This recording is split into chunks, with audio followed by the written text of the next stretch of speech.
Isn't it a little late to be doing a tier list video? I guess so. Let's do it anyways. Hey friends, welcome back to the channel. I've finally cracked. I'm doing it!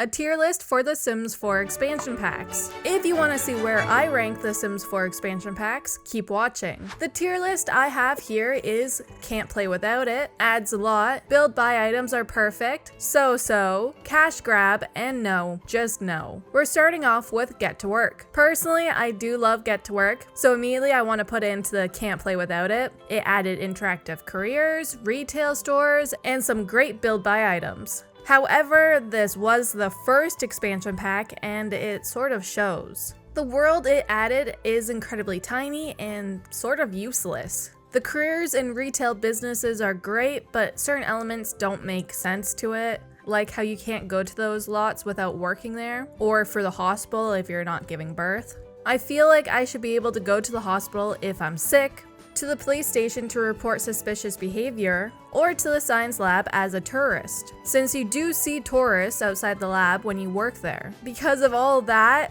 I'm gonna put it in Adds a Lot category. For Get Together, I once again want to place it in the top spot. I have to say, right away, that I love Windenburg. It's certainly one of my favorite worlds in The Sims 4. I adore the build buy items that came with it as well as the cast items. The club feature is pretty useful for certain gameplays, so I can get behind that.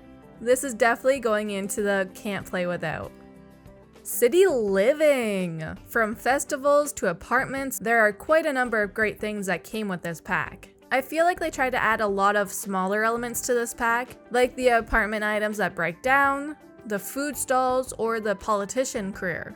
But I don't really use apartments that often because I like having the backyard, side yard, front yard situation. With that being said, I'm going to put this in Adds a Lot. I love me some cats and dogs. Nonetheless, the pets in Sims 4 has always been sort of a disappointment to me. I do have to admit that the customization of them in Create a Sim is unbelievable.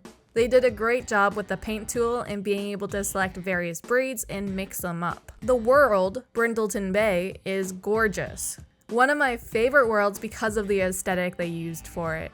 I do feel like the pets are always sick and require a vet visit, and the strays are always starving and or sick. Does anyone else experience this problem, or is it just me?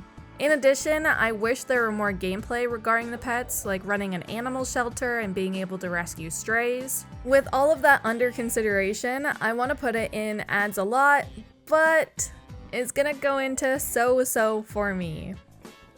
The next one is Seasons. This is going to be short. Seasons should be base game, no question about it. It's going into Can't Play Without It. Get Famous is an interesting one.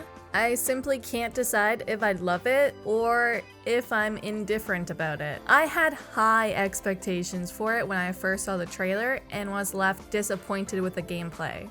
I find that you have to really commit to any of the new careers and being famous if you want to get anywhere.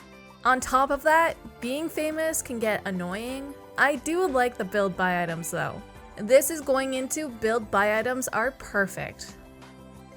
Next we have Island Living. Once again, I can't decide if I love it or if it's just meh.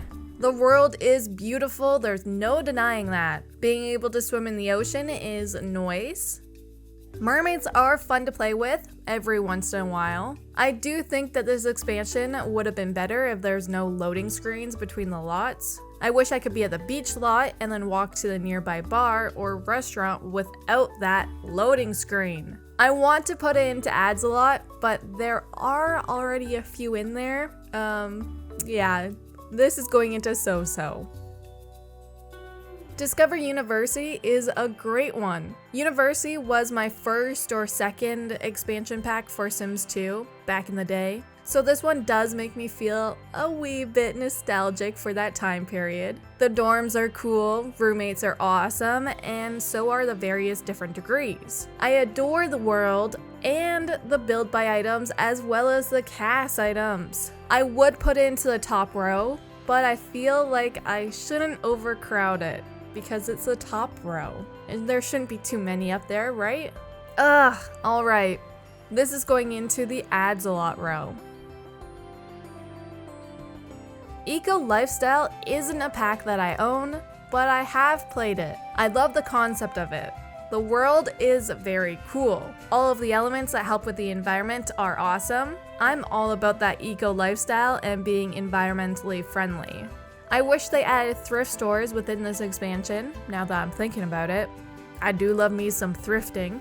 Despite enjoying this pack and the gameplay, I'm going to put it into build buy items are perfect just because, I don't know, I think I don't have that much experience to put it up any higher. Once again, I don't own Snowy Escape, but I have played it. Honestly, I would buy it if it went on sale or something, and I remembered. I think they missed a few opportunities with this pack, like there should be more gameplay involving snowboarding and skiing, maybe a career or competitions, something along those lines. On the other hand, the world is fantastic, and I love the cast items. Furthermore, build buy is great.